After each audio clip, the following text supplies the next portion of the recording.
जय हिंद साथियों। आज हम बात करेंगे प्राथमिक व्यवसाय 8वें अध्याय के एक टॉपिक पशुचारण के प्रकार। अब हम पढ़ेंगे पशुचारण। चलवासी पशुचारण यह जीवन निर्वाह क्रिया है। इसमें चरवा चारे व पानी की खोज में घूमते रहते हैं और पशुचारण की विधि प्राचीन ढंग की होती है। इसमें चारा प्राकृतिक रूप से विकसित होता है। इसमें पशुचारण में पशुओं के प्रजनन व नस्ल सुधार में प्रयास किया जाता है। इसमें पशुओं के स्वास्थ्य की जांच व उपचार की उचित व्यवस्था नहीं होती है। यह अर्ध शुष्क क्षेत्रों में कठोर जलवायु में होता है। यह पुरानी दुनिया तक सीमित है। अब हम बात करते हैं व्यापारिक पशुचारण। पशुचारण के दो प्रकार होते हैं, चलवासी पशुचारण और व्यापारिक पशुचारण। अब हम पढ़ेंगे इस पर। यह व्यापार आधारित क्रिया है। चरवा स्थायी तौर पर यह एक स्थान पर पशुओं के साथ रहते हैं व चारे व जल की उचित व्यवस्था है। इसकी विधि वैज्ञानिक ढंग से होती है। व्यापारिक पशुचारण की रेंज। अब रेंज किसे कहते हैं, यह प्रश्न यहाँ से बन सकता है। इसमें चारे के लिए बड़े बड़े फार्म बनाए जाते हैं जिन्हें रेंज कहते हैं। और व्यापारिक पशुचारण में पशुओं के प्रजनन व नस्ल सुधार के प्रयास किए जाते हैं, अधिक प्रयास किए जाते हैं। इसमें पशुओं के स्वास्थ्य की जांच उपचार की उचित व्यवस्था होती है। यह मुख्यतः शीतोष्ण घास के मैदानी भागों में किया जाता है। यह मुख्यतः नई दुनिया तक सीमित है। अब हमें पूछ ले कि चलवासी पशुचारण व व्यापारिक पशुचारण में अंतर लिखिए, तब हम अंतर लिख सकते हैं। अब हम बात करें चलवासी पशुचारण के पशु कौन कौन से हैं। टुंड्रा प्रदेशों में रहने वाले रेनडियर व कैरुबो पाले जाते हैं। मरुस्थलीय क्षेत्रों में ऊँट पाले जाते हैं। अरब क्षेत्रों में गाय, भेड़, बकरी, गधे, घोड़े, खच्चर पालते हैं। पर्वतीय क्षेत्रों में याक पाले जाते हैं। चलवासी पशुचारणों की संख्या व क्षेत्र निरंतर घट रही है। इसके दो कारण दीजिए। राजनीतिक सीमाओं का अधिरोपण, कई देशों द्वारा नई बस्तियों की योजना बनाना, यह इसके हम कारण दे सकते हैं। अब हम बात कर रहे हैं चलवासी पशुचारण की व्यापारिक पशुचारण। व्यापारिक लाभ हेतु पशु पालते हैं जिनसे उन देशों की विशेष पहचान बन जाती है। जैसे डेनमार्क व न्यूजीलैंड दूध के लिए पशु पालते हैं और ऑस्ट्रेलिया में दूध व ऊन के लिए पशु पालते हैं।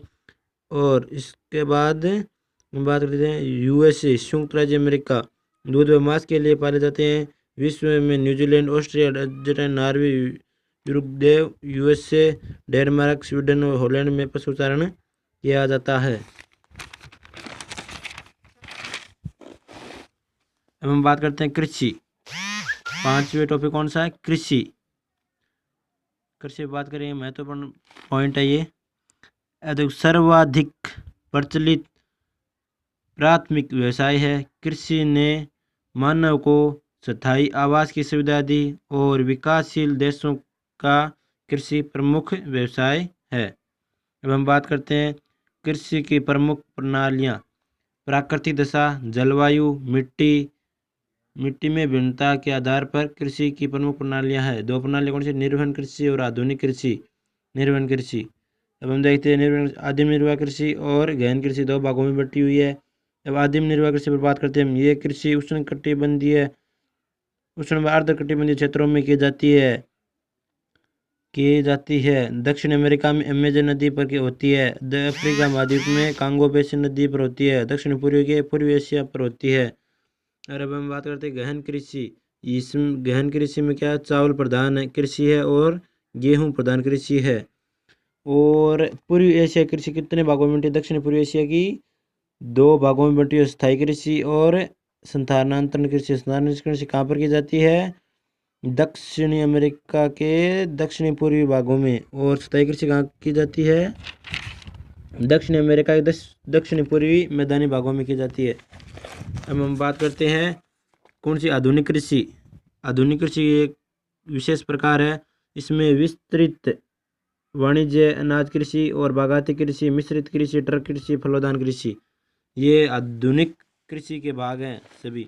अब हम बात करें स्थानांतरण कृषि की विशेषताएं या परिभाषा। पहले हम परिभाषा पर बात करते हैं। यह कृषि कांटों और जलाओ कृषि के नाम से जानी जाती है। कृषि का सबसे प्राचीन रूप है। यहाँ वनों को जलाकर कृषि या भूमि को साफ किया जाता है, उस भूमि पर कृषि की जाती है। यह कृषि आदिम जीवन निर्वाह कृषि कहलाती है। आदिम जनजाति लोगों द्वारा की जाती है।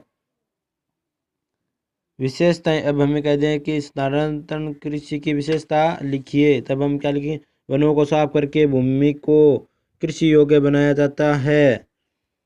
दूसरी बात लिखिए हम 2 या 3 या 4 या 5 वर्षों बाद भूमि का उपजाऊपन समाप्त हो जाता है तो खेत बदल लिए जाते हैं। फिर हम बात करते हैं किसान का संपूर्ण परिवार कृषि कार्य करता है। कृषि पुराने यंत्रों जैसे लकड़ी, खुरपी, कुदाली, फावड़े से की जाती है। और अब इसके बाद वह खेतों का आकार बहुत छोटा होता है। स्थानांतरण कृषि की बात चल रही है। कृषि में रासायनिक पदार्थों का उपयोग नहीं होता है। प्रति हेक्टेयर उत्पादन बहुत कम होता है। कृषि वर्तमान में इसमें धान, स्थानीय मोटे अनाज, मक्का, ज्वार, बाजरा, दालें, तिल आदि फसलें पैदा होती है। भारत के पूर्वी राज्यों में झूमी कृषि, वेपना कृषि, दीपा कृषि आदि नामों से जाना जाता है। इम्पोर्टेंट क्वेश्चन, मध्य अमेरिका में व मेक्सिको में स्थानांतरण कृषि को किस नाम से जाना जाता है? मिल्पा कृषि के नाम से जाना जाता है। मलेशिया व इंडोनेशिया में स्थानांतरण कृषि को किस नाम से जाना जाता है? लंदा कृषि के नाम से जाना जाता है। वियतनाम में स्थानांतरण कृषि को किस नाम से जाना जाता है? रे कृषि के नाम से। ये तीनों बहुत इंपॉर्टेंट है, 1 नंबर में आ सकते हैं। अब की बार आपको पता है कि वस्तुनिष्ठ प्रश्न आएंगे। बहुविकल्प। स्थायी कृषि, स्थानांतरण कृषि जब प्रारंभिक स्थायित्व प्राप्त हो जाता है तो उसे स्थायी कृषि कहा जाता है। विशेषताएं, जब भूमि पर जनसंख्या का दबाव अधिक बढ़ जाता है वहाँ यह कृषि होती है। इसमें खेत को साफ करके उसकी जुताई ढंग से की जाती है। उपलब्ध जल से सिंचाई की जाती है। कृषि के साथ पशुपालन भी किया जाता है। पशुपालन का प्रयोग खेत की जुताई व परिवहन में किया जाता है। भूमि के उपजाऊपन को बनाए रखने के लिए गोबर खाद का उपयोग किया जाता है। प्रति हेक्टेयर उत्पादन में कुछ वृद्धि होती है। यह किन क्षेत्रों में की जाती है? दक्षिण पूर्वी भारत में, मलेशिया, इंडोनेशिया, मध्य अंडीज देशों में मिलता है, देखने को मिल रहा है। गहन कृषि, निर्वाह कृषि, जब भोजन की आवश्यकताओं के साथ साथ अन्य आवश्यकताओं को रोजगार पूर्ति होने लगे तो गहन कृषि एक यह प्रकार जीवन निर्वाह कृषि कहलाता है। जीवन निर्वाह कृषि की विशेषताएं, यह कृषि का स्थायी रूप होता है। जनसंख्या दबाव से कृषि भूमि का गहनतम उपयोग होता है। एक कृषि में 2 या 3 फसलें ली जाती है। खेत छोटे आकार के व बिखरे होते हैं। मानवीय श्रम के साथ साथ कृषि यंत्रों का प्रयोग होता है। उन्नत बीजों, रासायनिक उर्वरकों, कीटनाशकों के प्रयोग से उत्पादन बढ़ा है। सिंचाई सुविधाओं के विस्तार हुआ है। फसल चक्र बनाया जाता है। कौन क्षेत्रों में की जाती है? जीवन कृषि की कहाँ की जाती है? अब बताया, नील नदी के बेसिन, मानसून, एशिया के घने बसे क्षेत्रों में की जाती है। जीवन कृषि के प्रकार, कौन सी जीवन कृषि के प्रकार बताइए? चावल प्रधान और गेहूं प्रधान कृषि। चावल प्रधान, इसका विस्तार Bharat, Bangladesh, Myanmar, Indonesia, Cambodia, Thailand, दक्षिणी व मध्य चीन में मिलता है। इन क्षेत्रों में 100 सेंटीमीटर से अधिक वर्षा होती है। इन क्षेत्रों में चावल प्रमुख खाद्यान्न है। भारत के किन किन राज्यों में चावल प्रधान है? पश्चिमी बंगाल, बिहार, पूर्वी उत्तर प्रदेश, पूर्वी मध्य प्रदेश, तटीय मैदानी आदि क्षेत्रों में चावल प्रधान कृषि है। गेहूं प्रधान निर्वाह कृषि, इसका विस्तार उत्तरी मध्य पश्चिमी भाग, उत्तरी चीन, पाकिस्तान व कोरिया में मिलता है। इन क्षेत्रों में वर्षा 100 सेंटीमीटर से कम होता है। इसमें गेहूं प्रमुख खाद्यान्न है।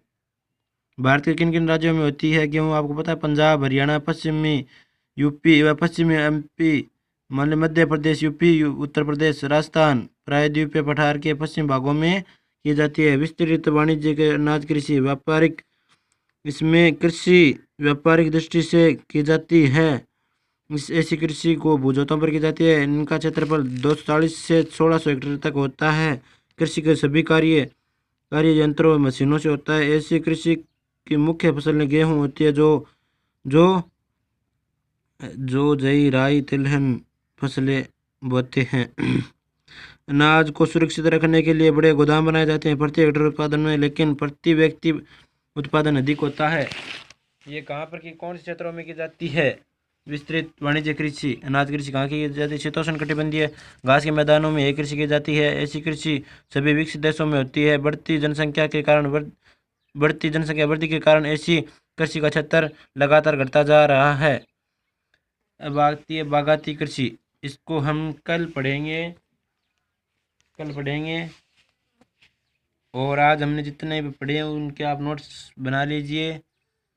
मैं उम्मीद करता हूँ आपको समझ में आया होगा और आप नोट्स के रूप में ज़रूर इसको पढ़ लें कि मैंने मेरे खुद ही दिमाग से ये नोट्स बनाए हैं, अपने हाथों से बनाए हैं। ये आप सभी पढ़ लीजिए। इसी के साथ जय हिंद, जय भारत।